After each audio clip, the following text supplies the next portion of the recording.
When you're out on the road, what do you see? You see Fords, Toyotas, Lamborghinis, dozens of different brands, right? But what if I told you that behind all those distinct logos and grills, there's a surprisingly small club of owners? Well, today, we're going to pop the hood and see who really runs the auto industry. Okay, so let's try a little something. I'm going to give you 15 seconds. How many car brands can you name? Go. Ford, Chevy, Toyota, BMW, Honda, Jeep. I bet you rattled off at least a dozen, no problem. It really feels like there's endless choice out there, doesn't it? But that feeling, well, that's kind of the illusion we're here to shatter. I mean, think about this. What if Lamborghini, Bentley, and Porsche all answer to the same boss?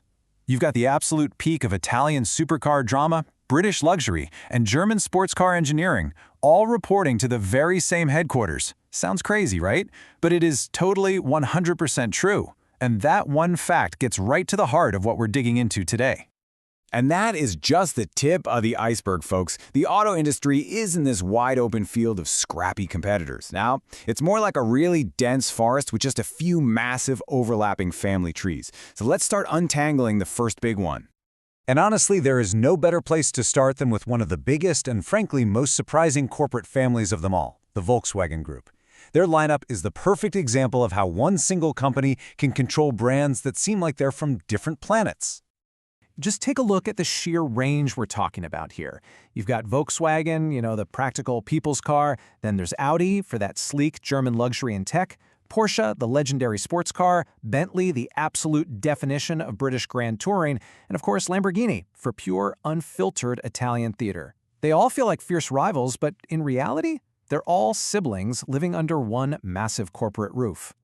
And if you want to get a sense of just how powerful this strategy is, check out this number. In 2019 alone, before things got shaken up, the Volkswagen Group sold almost 11 million vehicles. That is the kind of mind-boggling, planet-spanning scale we're talking about. And look, Volkswagen is not alone here, not by a long shot. This whole playbook of snatching up different brands, it's how the entire auto industry works. A few real Goliaths truly do control the road. This really shows just how concentrated that power is. In 2023, the top 5 players, that's Toyota, VW, Honda, Ford, and Hyundai, they sold more than a third of every single new car on the planet.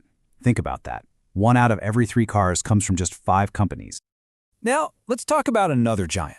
This is one you might not know by name, but I guarantee you know their cars. It's called Stellantis.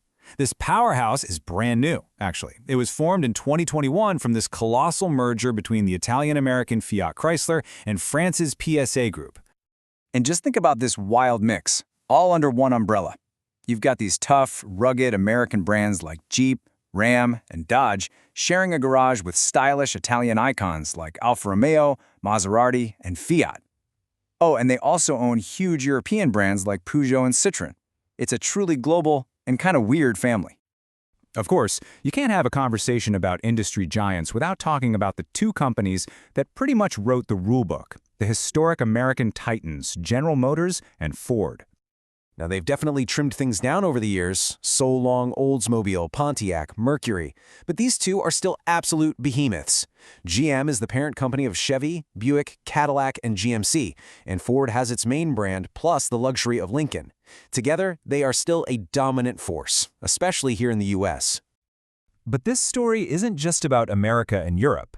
Let's shift our focus over to Asia, where the whole ownership puzzle gets even more complicated. Here, it's less about one company just buying another one outright and more about this tangled web of strategic alliances and investments. And right at the top of that mountain, at the very summit of the auto world, you'll find Toyota. In 2023, they sold over 8.5 million vehicles, making them the #1 automaker on the planet. But it's how they stay on top that's so fascinating. See, Toyota's power isn't just about the brands it completely owns, like Lexus. No. Their real genius is this web of influence. By owning big chunks of competitors like Subaru, Mazda, and Suzuki, they create this massive network. They can share tech, split development costs. It extends Toyota's power way beyond its own factories. It's a brilliant move. So, what we're really looking at are 2 different ways to dominate. You've got direct ownership, which is simple. A company like VW just buys another brand, like Audi. Boom, it's theirs. But then you have the strategic alliance, like the Renault-Nissan-Mitsubishi group. They all stay independent, but they agree to work together to share parts and tech to save billions. It's just two different roads that lead to the same destination, global power. But here's the thing. Just when we think we've figured out this old-school power structure, the entire map is being furiously redrawn. And the reason is the single biggest earthquake to hit the auto industry in over 100 years, the shift to electric vehicles.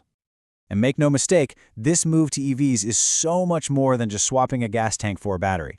It is a fundamental, ground-up shakeup that is cracking the foundations of the old guard and creating a brand new generation of powerhouses, basically from scratch.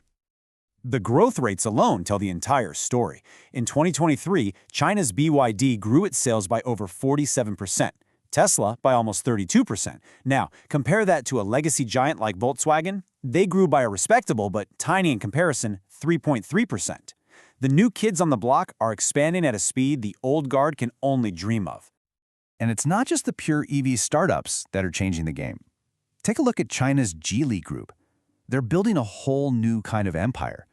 They're buying up these legendary European brands like Volvo and Lotus and totally reinventing them for the electric age, while also launching their own new EV brands like Polestar. So this all brings us to one final massive question. The legacy giants, your GMs, your Fords, your Volkswagens, they are spending billions and billions of dollars to try and catch up. But the new players, from Tesla to China's BYD, they have a huge head start. The battle for the future of the car is happening right now. And the question is no longer just what you'll be driving, but whose world you'll be driving in. That old family tree is being redrawn right before our eyes.